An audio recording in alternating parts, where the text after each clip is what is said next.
Hello friends, Eli science के YouTube channel पर आपका स्वागत है। हम स्टडी कर रहे थे जनन स्वास्थ्य रिप्रोडक्टिव हेल्थ के बारे में। आज का अपना टॉपिक होगा क्षय गर्भता का चिकित्सीय समापन यानी मेडिकल टर्मिनेशन ऑफ प्रेगनेंसी, यानी जिसको हम कहते हैं एमटीपी। शॉर्ट में हम क्या कहेंगे इसको, एमटीपी। ठीक है, तो एमटीपी किसे कहते हैं उसके बारे में जान लेते हैं। इसे नाम से पता चल रहा ना कि जो क्षय गर्भता है, जो प्रेगनेंसी है, यानी जो गर्भ बन जाता है, जो फिटस होता है, ठीक है, उसको नष्ट कर दिया जाए, उसको मार दिया जाए, उसको डैमेज कर दिया जाए। किसके द्वारा? किसी चिकित्सक के द्वारा। ठीक है, मेडिकल ट्रीटमेंट लेकर उनको क्या किया जाए, नष्ट कर दिया जाए, तो वो क्या कहलाता है, क्षय गर्भता का चिकित्सीय समापन, जिसको नॉर्मल लैंग्वेज में हम कह सकते हैं प्रेरित गर्भपात। प्रेरित गर्भपात, ठीक है, या हम बोल देते हैं इसको इंड्यूस एबॉर्शन। इंड्यूस एबॉर्शन हम इसका दूसरा नाम कह सकते हैं। अब ये देखो क्या है, नॉर्मल एबॉर्शन होता है वो नेचुरल भी हो सकता है, ठीक है, लेकिन ये नेचुरल नहीं, उसको प्रेरित किया जाता है, इंड्यूस किया जाता है, डॉक्टर के द्वारा किया जाता है कि जो गर्भ है, ठीक है, जैसे ये हमने मादा जनन तंत्र है, फीमेल रिप्रोडक्टिव सिस्टम है, उसका डायग्राम बना दिया है, कंप्लीट है।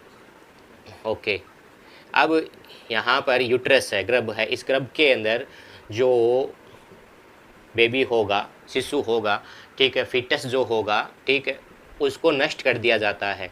जो योनि मार्ग है, वेजाइनल का जो ओपनिंग है, वहाँ से इसको बाहर निकाल दिया जाता है, डैमेज करके इसको, कंप्लीट है।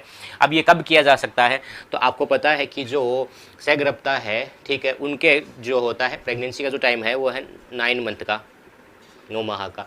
तो इसको हम 3 पार्ट में डिवाइड करते हैं। इसको बोल सकते हैं हम, एक तो हो गया हमारा फर्स्ट ट्राइमेस्टर, ट्राइमेस्टर यानी प्रथम तिमाही, ठीक है। सेकंड हम इसको कह देते हैं द्वितीयक तिमाही, सेकंड ट्राइमेस्टर, यानी 3-3 महीनों का हमने यहाँ पर जोड़ा बना दिया है, द्वितीय तिमाही, ठीक है। इसी तरह हमारे पास हो जाएगा एक तृतीय तिमाही, ठीक है। ओके, तो अगर फर्स्ट ट्राइमेस्टर है यानी तिमाही है, तो प्रथम 3 महीनों के अंदर क्या किया जाए, अगर इस गर्भ को नष्ट कर दिया जाता है तो माता के शरीर पर कोई प्रभाव नहीं पड़ेगा, आसानी से किया जा सकता है। लेकिन जब इसको सेकेंड वाले में किया जाता है तो ये जो माता है, जो मदर है, जिसकी बॉडी के अंदर है ये फिटस गर्भ है, ठीक है, उसके लिए ये मृत्युकारी हो सकता है, ये उसके लिए जानलेवा हो सकता है, उसके लिए लिथल हो सकता है, यानी उसकी डेथ हो सकती है इसकी वजह से, उसके लिए जानलेवा होता है। इसमें क्या होगा कि जो बहुत सारा रक्त प्रवाहित होने लग जाएगा, वो कभी रुकेगा नहीं, तो उसकी वजह से डेथ भी हो सकती है। तो ये सेकेंड ट्राइमेस्टर में इसको नहीं किया जा सकता। थर्ड ट्राइमेस्टर यानी तीसरे तिमाही में तो पॉसिबल ही नहीं है। हमने कहा कि सेकेंड टाइम पे तो क्या होता है, सेकेंड ट्राइमेस्टर यानी कौन सा हो गया, 4 से 6 माह। तो 4 से 6 माह में हो जाता है, लेकिन ये माता के लिए जानलेवा होता है, इसलिए नहीं करने का होता है इस टाइम पे, कंप्लीट है। ये जो एबॉर्शन जो इसको हम बोलते हैं एमटीपी नहीं करने का होता है, गर्भपात नहीं करने का होता है। और थर्ड जो ट्राइमेस्टर है, तीसरा तिमाही है, उसमें तो ये पॉसिबल ही नहीं होता, कंप्लीट है। ये तो हो गया कैसे होता है, कब होता है। अब क्यों किया जाना चाहिए, तो देखो कि कब हो सकता है, जब कोई रेप की कंडीशन हो जाए, और रेप की वजह से क्या होता है, जो गर्भ ठहर जाता है उसकी वजह से हो जाता है, या मान लेते हैं कोई ऐसे साधन काम में लिए गए, कॉन्ट्रासेप्टिव मेथड हमने पढ़े थे, यानी गर्भ निरोधक साधन काम में लिए गए थे और वो कारगर नहीं थे, वो फेल हो गया और गर्भ ठहर गया। अब ये गर्भ तो ठहर गया, लेकिन अगर ये जो है फिटस है या गर्भ का ठहरना जो है, ये माता के लिए जानलेवा है, यानी उसकी जो शारीरिक कंडीशन है, फिजिकल कंडीशन है, वो इतनी स्ट्रॉन्ग नहीं है कि उसको झेल सके। तो उसके लिए उस टाइम पे क्या करना होता है, माता के जान को बचाने के लिए क्या करना पड़ेगा, इससे जो गर्भ है उसकी जान लेनी पड़ेगी, यानी उसको नष्ट करना पड़ेगा, क्योंकि अभी तक तो इसमें अंगों का पूरी तरह से निर्माण हुआ नहीं है, वो सेकेंड ट्राइमेस्टर में स्टार्ट होता है, ठीक है। तो इसमें फर्स्ट ट्राइमेस्टर में किया जा सकता है, कंप्लीट है। तो किन किन कंडीशन में हो सकता है, मैंने आपको बता दिया है, रेप की कंडीशन हो या जो असफलता हो जाती है किसकी, जो गर्भ निरोधक उपाय है, ठीक है, जैसे फॉर एग्जांपल कोई कॉपर टी लगा ली यहाँ पर, ठीक है, जिसको हम बोलते हैं तांबा मोचक आईयूडी हो, कॉपर रिलीजिंग आईयूडी लगा लिया और किसी कारण से वो फेल रह गई। फेल रहने से क्या हो गया, उसमें गर्भ ठहर गया, निषेचन हो गया, फर्टिलाइजेशन हो गया। तो अब वहाँ पर अगर ये गर्भ का ठहरा रहना माता के लिए जानलेवा है, हानिकारक है, तो उसको इस तरह से नष्ट किया जा सकता है, कंप्लीट है। और तीसरा ये है कि ये कब अलाउ किया गया भारत सरकार द्वारा, 1971 में होता है। आजकल किया जाता है, जो हमने पढ़ा था अल्ट्रासोनोग्राफी, जिसको शॉर्ट में हम सोनोग्राफी कहते हैं। तो सोनोग्राफी के दो कारण से क्या करते हैं, जो गर्भ है उसके लिंग का निर्धारण कर लेते हैं, पता कर लेते हैं कि कन्या है या लड़का है ये। अगर फिर कन्या होती है तो उसका गर्भपात यानी जो होता है प्रेरित इंड्यूज एबॉर्शन करवा देते हैं या एमटीपी करवा देते हैं। तो ये भी क्या है, कानूनन अपराध है, ऐसा नहीं किया जाना चाहिए। कंप्लीट है। ओके, तो ये था अपने पास एमटीपी। फिर उसके बाद में हम स्टडी करेंगे कि बंध्यता क्या होती है, इनफर्टिलिटी क्या होती है और उनका उपचार कैसे किया जाए। अब हम स्टडी करते हैं बंध्यता या इनफर्टिलिटी क्या होती है। तो देखो, बंध्यता इनफर्टिलिटी को नॉर्मल लैंग्वेज में हम कह सकते हैं बांझपन। अपनी नॉर्मल जो लैंग्वेज है उसमें इसको बांझपन कहते हैं। आपको समझ में आ गया अगर नाम सुनते ही। अब देखो क्या होता है, कोई दंपति है, हस्बैंड और वाइफ है, ठीक है, जैसे नर के लिए चिन्ह है और मादा के लिए चिन्ह है। हमने याद कैसे किया था, नर ने पगड़ी पहनी है और मादा ने साड़ी बांधी है, इसको ऐसे याद करते हैं, नर ने पगड़ी पहनी है और मादा ने साड़ी बांधी। कंप्लीट है। अब इसमें क्या होता है कि इनमें जो शुक्राणु बनते हैं, नर के अंदर शुक्राणु बन रहे हैं यानी जो स्पर्म बन रहे हैं, और मादा में अंडाणु या ओवम बन रहे हैं, ठीक है, ओवम बन रहे हैं। तो क्या किया जाता है कि मान लेते हैं कि जो नर है उसमें शुक्राणु बन रहे हैं, उनकी संख्या कम है, संख्या कम है। तो ये शुक्राणु है, आपको पता है कि मैंने आपको बताया था कि जो मादा जनन तंत्र में हमने स्टडी किया था, फीमेल रिप्रोडक्टिव सिस्टम में स्टडी किया था, कि रफ सा बना देता हूँ, बाकी हमने इसको ऑलरेडी पढ़ चुके हैं, ठीक है। तो उनमें हमने स्टडी किया था कि जो शुक्राणु है वो यहाँ से गति करते हुए वो यहाँ तक पहुँचते हैं, यहाँ पर इनको अंडाणु मिलता है यानी ओवम मिलता है, स्पर्म यहाँ से जा रहे हैं, शुक्राणु यहाँ से जा रहे हैं। अब अगर इन बीच बीच में बहुत ज़्यादा मर जाते हैं, ठीक है, बहुत ज़्यादा मर जाते हैं, केवल एक ही पहुँचना होता है यहाँ पर, लेकिन अगर संख्या कम है तो पूरे के पूरे यहीं मर जाते हैं, यहाँ तक नहीं पहुँच पाते हैं। अब यहाँ तक नहीं पहुँच पाते यानी संख्या कम हो गई तो निषेचन नहीं होगा, निषेचन नहीं होगा तो गर्भधारण नहीं होगा, यानी उसमें जो है एक प्रेगनेंसी नहीं आएगी। कंप्लीट है। तो अब इनके इलाज के लिए क्या किया जाता है, जो इससे तो शुक्राणु ले लिया जाएगा और जो मादा है उससे अंडाणु ले लिया जाएगा, और अंडाणु और शुक्राणु लेकर उनको किसी टेस्ट ट्यूब के अंदर, ये हमारे पास क्या है, टेस्ट ट्यूब है यानी परख नली है, हिंदी में कह देते हैं परख नली है, इसके अंदर इस शुक्राणु और अंडाणु को लेकर इनका निषेचन करवाया जाएगा। फेवरेबल कंडीशन रहेगी यानी जो पर अनुकूल परिस्थितियां उसमें उनका निषेचन करवाएंगे। निषेचन से आपको पता है, निषेचन के बाद में कोशिका बनती है 2n पोजीशन में, जिसका नाम होता है युग्मनज, ठीक है, युग्मनज कहते हैं। अब ये युग्मनज है, ये कोशिका विभाजन करके क्या करता है, पहले 2 कोशिका बनाता है, 2 से इसमें 4 कोशिका बनेगी, दिखाई तो दे रहा है ना, ओके ठीक है। 4 से ये कितने बन जाएगी, 8 कोशिकाएं बन जाएगी। जब ये 8 कोशिकाओं तक की संरचना बन जाती है तो इसका स्थानांतरण किया जाता है कहाँ पर, इसका स्थानांतरण किया जाता है अंडवाहिनी में, अंडवाहिनी में स्थानांतरण करते हैं, यानी इसका ट्रांसफ़र करेंगे फेलोपियन ट्यूब में, फेलोपियन ट्यूब जो होती है, अंडवाहिनी होती है, उसमें स्थानांतरण कर देते हैं। तो अंडवाहिनी में स्थानांतरण करते हैं तो इसका नाम हो जाता है, देखो यहाँ पर युग्मनज है, ये युग्मनज को इंग्लिश में कहते हैं हम जाइगोट, जाइगोट। तो जाइगोट को हमने स्थानांतरित किया है अंडवाहिनी में यहाँ पर, तो नाम हो जाएगा zygote intra fallopian tube transfer, ठीक है। आई से जेड से क्या बन गया, जाइगोट यानी युग्मनज, ठीक है। आई से मतलब गया इंट्रा यानी अंत है, अंदर की ओर, किसमें किसमें स्थानांतरित किया है, फेलोपियन ट्यूब में, यानी हमने स्थानांतरित किया है अंडवाहिनी में, फेलोपियन ट्यूब में स्थानांतरित किया है। तो फेलोपियन ट्यूब और टी का मतलब हो गया ट्रांसफ़र, ठीक है। तो देखें, जब ये युग्मनज है, इसमें विभाजन करके जब 8 कोशिकाओं वाला भ्रूण रहता है, 8 कोशिकाएं या उससे कम, ठीक है, इन कोशिकाओं को हम कहते हैं ब्लास्टोमियर। ये वर्ड भी याद रखना है, जो मैं आपको 35वें चैप्टर में पढ़ा चुका हूँ। इनका नाम क्या है, ब्लास्टोमियर नाम है। तो इन जब 8 कोशिकाओं का जब ये भ्रूण बनता है, 8 ब्लास्टोमियर का बनता है, तो इसका स्थानांतरण फेलोपियन ट्यूब में कर रहे हैं, तो ये कहलाएगा zygote intra fallopian tube transfer, या जिफ्ट कह देते हैं इसको शॉर्ट में, हिंदी में नाम हो जाएगा युग्मनज अंत है अंडवाहिनी स्थानांतरण। कंप्लीट है, इसका नाम हो जाएगा। तो अगर इसकी कोशिकाओं की संख्या 8 से ज़्यादा हो जाए, तो यानी 8 से अधिक हो जाए, यानी 16 कोशिकाएं हैं, 16 कोशिका को हम क्या कहते हैं, मोरूला बन गया, मोरूला बन गया या ब्लास्टोला बन चुका है, तब क्या किया जाता है, तब इसका स्थानांतरण यहाँ अंडवाहिनी में न करके यहाँ गर्भाशय में करेंगे, ठीक है। तो कहाँ स्थानांतरण कर रहे हैं, गर्भाशय में। तो गर्भाशय में स्थानांतरण करते हैं, यानी यूट्रस जो होता है उसमें इसको ट्रांसफ़र कर देते हैं। तो यूट्रस में ट्रांसफ़र हो रहा है तो इसका नाम हो जाएगा, आई से बन गया इंट्रा यानी अंदर की ओर, किसमें, यूट्रस में, तो यूटेराइन, टी का मतलब हो गया ट्रांसफ़र। तो हम क्या बोल देंगे, अंतः गर्भाशय स्थानांतरण। अंतः गर्भाशय स्थानांतरण, गर्भाशय में स्थानांतरण कर रहे हैं किसका, हम भ्रूण का। जब कोशिकाएं कितनी हो, 8 से अधिक होती है तब ये किया जाता है। कंप्लीट है। तो देखिए इन दोनों कंडीशन में निषेचन कहाँ हो रहा है, निषेचन टेस्ट ट्यूब में हो रहा है, प्रकनली में हो रहा है, किसी पात्र में हो रहा है। इस वजह से इसका नाम क्या हो गया, पात्रे निषेचन हो गया है। कंप्लीट है। तो आपको किसी एक वर्ड याद रखना है, डिक्शनरी में लिख लो। एक वर्ड आता है हमारे पास विट्रो। विट्रो जब कहीं पर भी आपको मिलता है उसका मतलब होता है कोई पात्र या कोई भी जो हम औजार काम में लेते हैं, प्रकनली हो गया या बिकर हो गया, जो प्रयोगशालाओं में उनको कहा जाता है पात्र। कंप्लीट है। यहाँ पर वीवो या जीवो, तो वीवो वर्ड है ये भी याद रखना है। मोबाइल भी आता है ना वीवो वाले, वीवो का मतलब होता है जीव। जैसे आपने पढ़ा होगा विवीपेरस, ओवीपेरस और विवीपेरस। विवीपेरस कहते हैं जो बच्चे उत्पन्न करते हैं डायरेक्ट, अंडे देने वाले तो ओवीपेरस हो गए, तो बच्चे उत्पन्न करने वाले उनको क्या बोल देते हैं, विवीपेरस कहते हैं। कंप्लीट है। तो ये हो गया यहाँ पर देखिए पात्रे निषेचन में निषेचन की प्रक्रिया कहाँ हो रही है, मादा के शरीर में हो रही है, मादा के शरीर में हो रही है, नहीं मादा के शरीर के बाहर, मादा के शरीर के बाहर पात्र में हो रही है।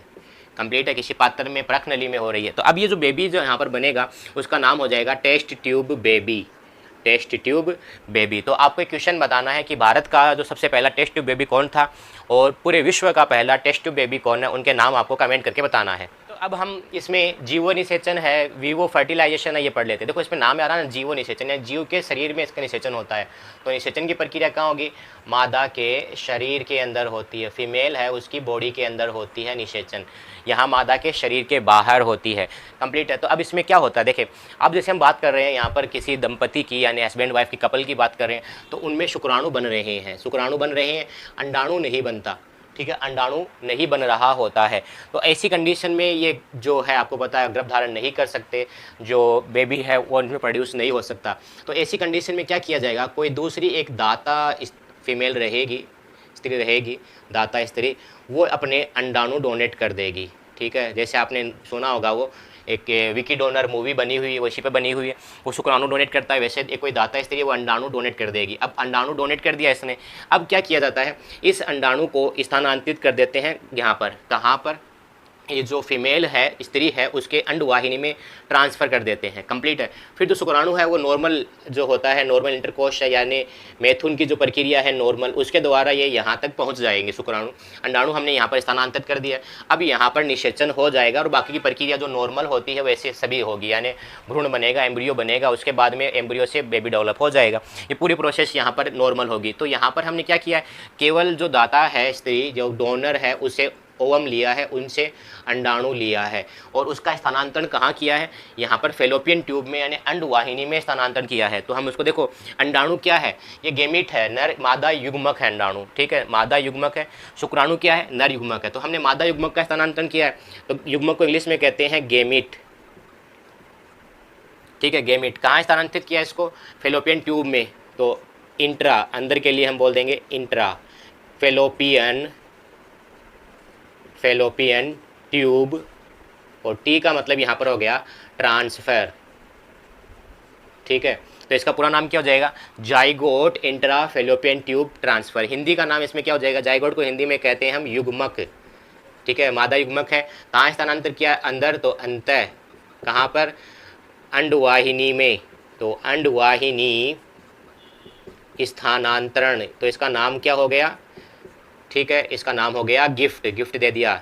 अब देखो इसको ऐसे याद करते हैं, इस मादा ने इनको गिफ्ट दिया है, ये तो कपल है, ये संतति उत्पन्न नहीं कर पा रहे तो इन्होंने गिफ्ट दे दिया।